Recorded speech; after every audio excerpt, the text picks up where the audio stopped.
inside another dimension, face battling barbarians and evil magic on a quest for adventure in a maze of monsters. Once you get into it, you'll never be the same. Hero Quest. Now, with 2 new adventure packs, the legend grows. Hi, welcome back to Now Your Mother's Hobbies. Today we're looking at the final miniatures, or final unique miniatures, in the Rise of the Dreadmoon expansion for Hero Quest. First up we have these statues. You can see we've done our dry brush kind of zenithal that we got going on, pick out a bunch of details that we've done before for other furniture. Nothing new there. Also we have the Spirit Prison. You can see on top I've put some sticky tack as masking to cover up the translucent plastic, which I've sprayed with a matte varnish underneath. With that out of the way, let's get to it. So first we're going to look at these statues. The bottom down there is just going to be stone, just like those doors. Nothing fancy going on here. So we go straight to the metal on the statues. We have Balthazar gold that we're going to use for a nice bronzy look. I'm making these bronze statues. You could totally make these stone if you wanted, or gold, or something else. I thought bronze would be cool, because then we get to do some oxidization. So just go all around and getting this statue all bronzed up. There's also the emblem on the front. I chose not to do all those little filigree. It was a bit too much. So once that's all completed, we go into our Nihilak Oxide. You could easily make this with a watered down turquoise yourself. Either with water or with a medium for better flow control, and then slop it on and just wipe it off. Just wipe it off those big raised areas, and then go back in and touch up if you want, like I didn't like the chest right there, and just slap it on some more. That's it. Easy as pie to do that sort of verdigris oxidization that bronze metal gets.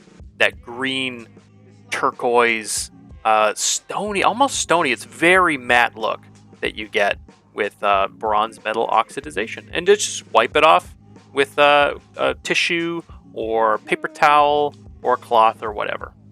If you don't like that method, if it's too rough and grimy, you can go in with a smaller brush and you can spot paint it in. You can drop it in where you want it. I've done that before on many a terrain.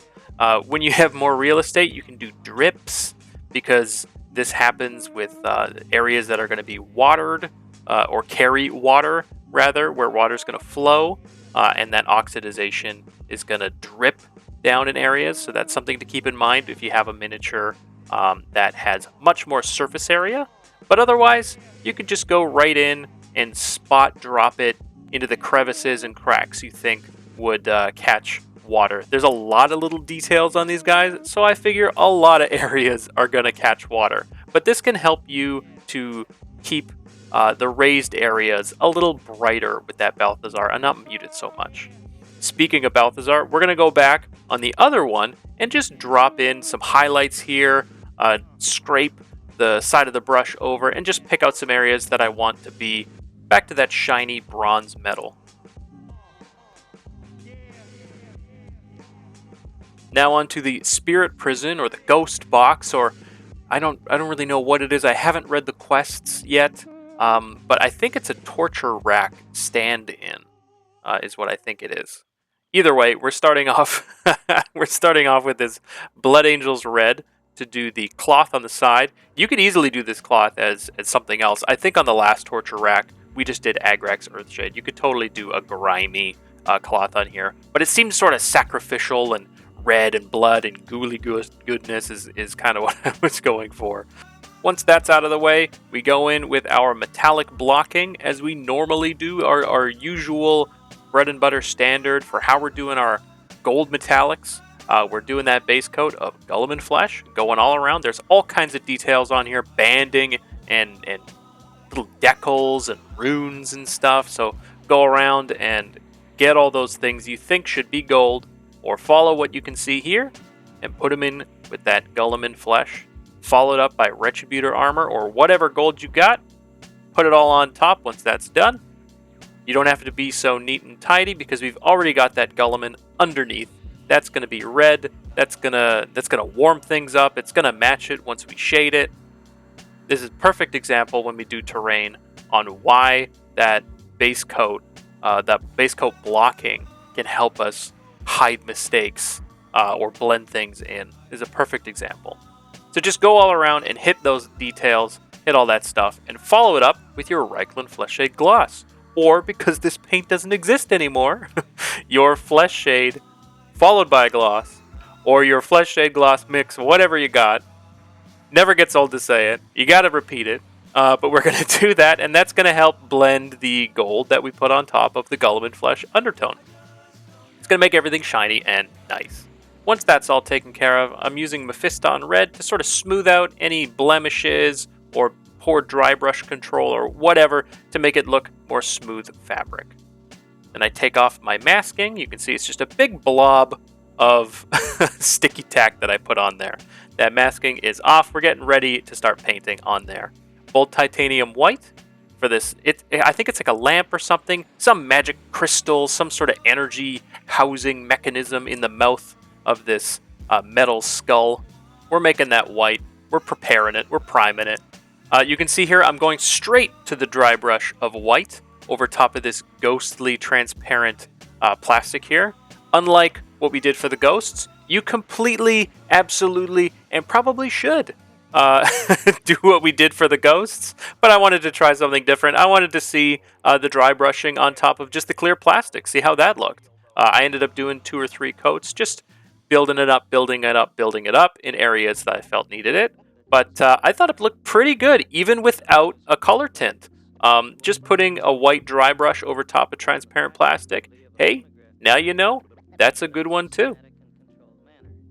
With that out of the way, we just gotta do some extra details on this little crystal-y thing, putting Pilar Glacier on top, heavy coat, dropping it on there. It's gonna be crazy, it's gonna be wild. I got lucky, it settled really nicely. If it doesn't, just go back in with that white and brighten up the center of it to make it look like it's illuminated or glowing or something. And once that's done, chrome baby, just chrome it up. Put all those little spots and pings and streaks and lines, making that gold super shiny. As you do, as you know, go all around. Don't be shy. You can see I made a mistake. Guess what? I had to clean it up. It's just paint. I got silver all over everything. I had to do some cleanup. Don't be afraid. Don't be scared. It happens. And just follow up all around, getting those glints on those spots.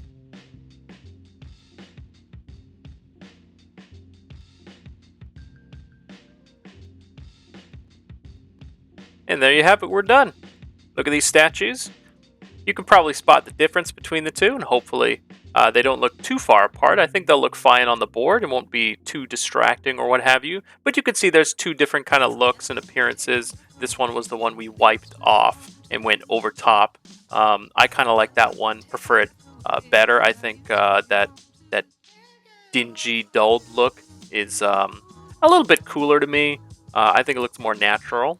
But if you want more of that shine coming through, if you don't want to have to come back and hit it with Balthazar Gold and bring up some areas and spot areas, then the other way works totally fine as well. So you got options.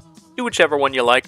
Do your own way. If you got another way to do this verdigris look, if you guys have a way that you do it, whether it's with different paints or different techniques, let me know in the comments down below. Share that information. Share that love. Would love to hear it from you guys. But yeah, that's how you do bronze statues. Next up, we have the Spirit Prison. I'm really happy with how that looked on top without doing any sort of staining or tinting. I think the ghostly white character or the ghostly white plastic looks pretty sick all on its own. As for the other details, lots of stuff going on here. I thought it was going to be a bit overkill when I started to do the banding. I originally ignored it, but as I went along, thought, you know what, let's go for it. But I don't think it's overkill anymore. I think it completely matches some evil, otherworldly container. Next up, we're going to showcase some of the furniture you didn't see in the video, but still gets painted. A lot of it is the exact same stuff we've done before. I don't feel like there's any real need to show the techniques. If you need to, just check out those videos previous. So we have that wardrobe there We got a table. You guys know how to do a table. You guys know how to do a wardrobe. It's just wood. Wood with maybe some gold if you want it. I didn't do any gold on the table. You don't have to do any gold on the on that wardrobe if you want. You've seen how a dark altar is done. This one had stuff, thankfully, on top, as well as you can always write stuff in there. I haven't gone around to it yet, but just get a pen or something. The Gundam markers really work well. You can just write in there. You don't have to worry about painting it in there if you got a nice enough little tiny marker. But yeah, this one had stuff on it. You didn't have to go around gluing stuff to it. Looks pretty cool. Here's the showcase of the Dreadmoon furniture together. Hope you enjoyed. Hope you got some useful information out of it. Pretty simple video. We're finished with Rise of the Dreadmoon now. We do have a couple more released Hero Quest expansions to do, so we'll be moving into that coming up. Want to give a shout out to my lovely supporters over on Patreon. If you want to support over there as well, check it out. The link's in the description. If not, you can give this a like if you liked it. Subscribe if you haven't. Comment down below anything going on. I'm always trying to be down there myself. I'll see you in the next one. Bye-bye!